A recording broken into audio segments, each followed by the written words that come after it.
What is going on, guys? MJ2005 Gunner here, and today I'm going to be reviewing the high-grade Gundam Astaroth from the manga that is coming next month of Iron-Blooded Orphans. Now, this guy is basically the lead Gundam of the manga of Iron-Blooded Orphans. Now, I don't know if the Barbatos is gonna come into play in that manga, but anyways, this as of now is a mix of parts. One example is like the Spinnerody arm in the left arm. And this guy, well, with the mix of parts, it is amazing. Like, I cannot even explain it because I like the asymmetrics of this thing. Like, you have different knee armor, different like leg armor, and different like arms. And yeah, the boost armor. It doesn't remind me much of the Lucifer now, because I can see like the differences here. And this guy, well, it just looks amazing with this like blue and like white, kind of a off-white. And just look at the back. I love these thrusters here. They look amazing. Now, stickers, you have the red on the forehead, the eyes, the gold on the chest and on the boost armor, the gray on the knee, and the ones on the foot. So, that's basically all the stickers of the Gundam Astaroth. So, for the articulation, the head is on the double ball joint. So, if you want it to go forward and back, you need to like force it, because the ball joint is way into the collar. Now, both arms are basically the same articulation, so shoulder armors can pop up, arms can move out that far, rotate, bend at the elbow at one joint, wrist rotate and wiggle about, and they're on the ball joints, so they can basically rotate. The torso still has the joint. Then there's a ball joint in the waist. Front skirt can move, boost armor can move, back skirt doesn't move. The legs can move forward and back from the waist. They can go forwards, backwards, outwards, pretty far.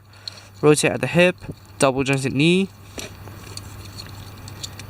And the foot can go forwards and back. The crazy side to side motion is back. If I can utilize it correctly, there we go. The Gundam frames. I can't even say anything. And the toe can move up and down. So all in all, this guy has satisfactory articulation, just enough to pose with the accessories that it comes with. Well, basically, the articulation is very, very good. Now, starting from the basics, you have the knife. Now, it doesn't seem like much, but look at the detail, man. Like, you have the arc blades here. You have the holes in the handle. Pretty awesome. And it just simply slides into the hand like this. So if you want to assassinate somebody with the Astaroth, you can. And then you have the machine gun. So basically what you're gonna do is to take off the hand cover and put the machine gun inside the hand. And now he's using a machine gun. And you have the sub knuckle from the Hyakuren. And it has 2 points of mounting the shield piece. So I usually put it on the top joint because you can see the sub knuckle even more. And the sub knuckle itself has a bit of articulation. Now it can move at the knuckle, and these are a bit disappointing because, well, you can move it together, you can move them separately, but it cannot bend at the finger. So basically, if you want to punch somebody, you're basically left with this, which is a bummer. But nonetheless, it is a pretty good accessory. And the thumb is on the ball joint with no finger joint. Well, you can basically mount it on the... Everything's falling off. Mount it on the spinner of the arm.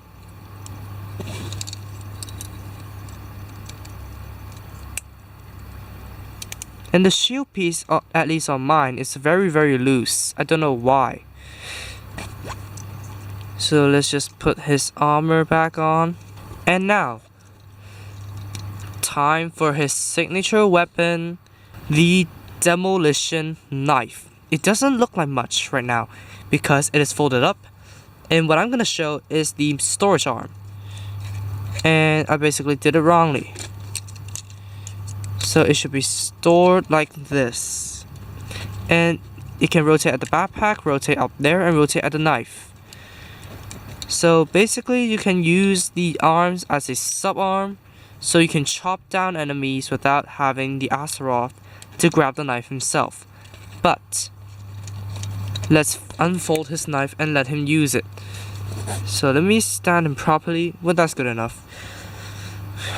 Basically, flip the handle out and flip the blade out, and then you push it in to just basically lock it into its position, and basically you're ready. So who the hell just sent messages? Thank you. And basically you take, well, it is advised to put it in the spinner of the arm because of some flying manipulators. So you just take out the hand cover and put these in, put the knife in. You cannot wedge it in, it's not a complaint, but it's gonna be tedious to set up. And just compare the knife to the Gundam. It is taller than the actual mobile suit. Well, giant weapons, really? Not complaining, but it is exaggerating. That I love it. Now, if you want to post it like to the side, it definitely droops. Not even with like the lock. So the sub knuckle comes in handy here. So what you're gonna do is to like wedge the thumb over here. So basically grabbing and basically wrap the fingers around the actual manipulator.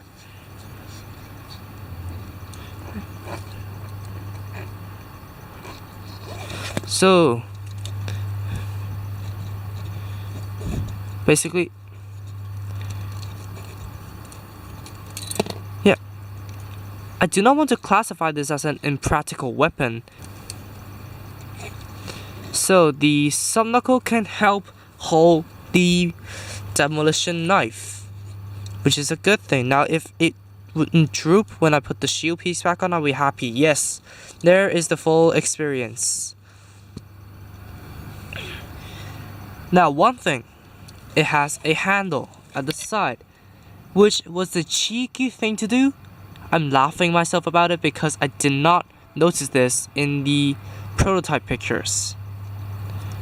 So you can do like basically make the other hand hold it to stabilize it even more, and basically do the Barbatos pose with the demolition knife. I don't know what is the exact pose, but the gist is basically somewhere around here.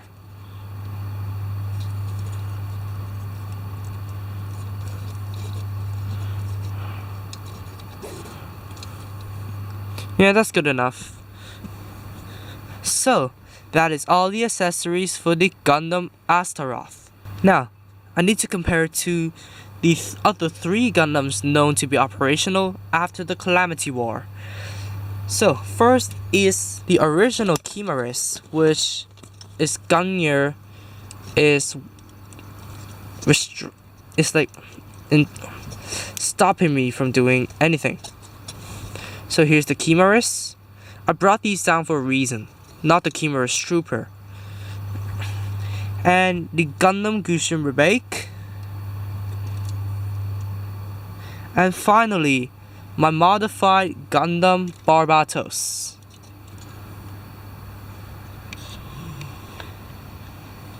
My softbox isn't big enough.